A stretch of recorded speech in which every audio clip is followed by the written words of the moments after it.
I'd like just to ask you about the impact of solutions focused coaching in St Ambrose Barlow. If you could talk about that from the point of view of children and staff and families.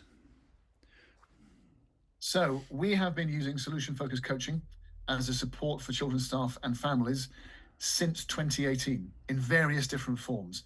And obviously, part of that time was the COVID lockdown period, and it was essential in that moment as well. But I'll come back to that in just a second. In terms of its impact, we've seen a range of effective impact over that time. For some children, we've seen improvements in attendance. For some children, we've seen also improvements in behavior. In fact, for a great majority, improvements in behavior and reductions in suspensions. But what we also have from those young people themselves is self-reporting that they feel more in control of their lives, better able to navigate school, and often better able to navigate life outside school, particularly in terms of relationships with parents.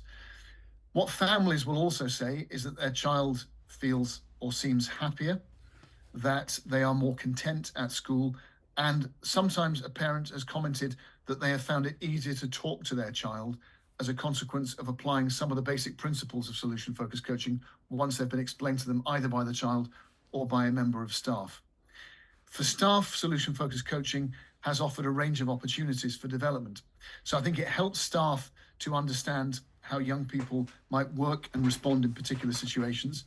And I think it also helps staff to understand that there are lots of complex issues driving surface behaviors for young people.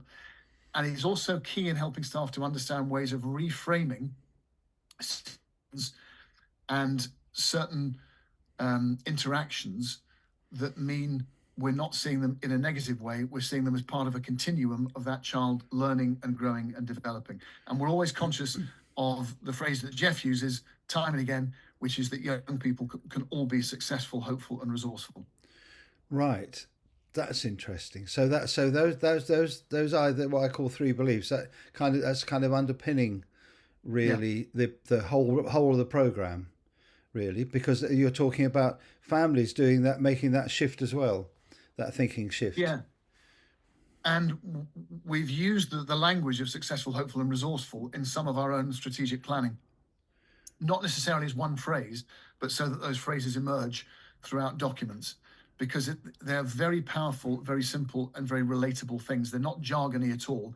Everybody can understand what is meant by Right. successful, hopeful, and resourceful.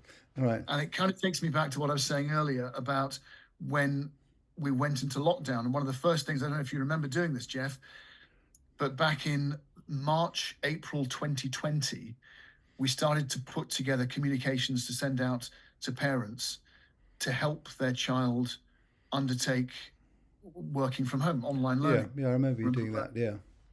But what we also then quickly expanded it to was, given that there will be families who were effectively cooped up in ever straitened circumstances, worried about illness, affected by furlough, affected by all kinds of other things, is this is how it might be helpful to consider speaking to one another without being patronizing or prescriptive. And you and I and a few other people put together the packs that are still on our website and that have been augmented since by the work of our school therapist, who offers a range of other things too. Because I think it's important to remember that as schools, we are rooted in our communities, and that we have as much a duty to our families as we do to the young people who come through the Right. doors every day. Right.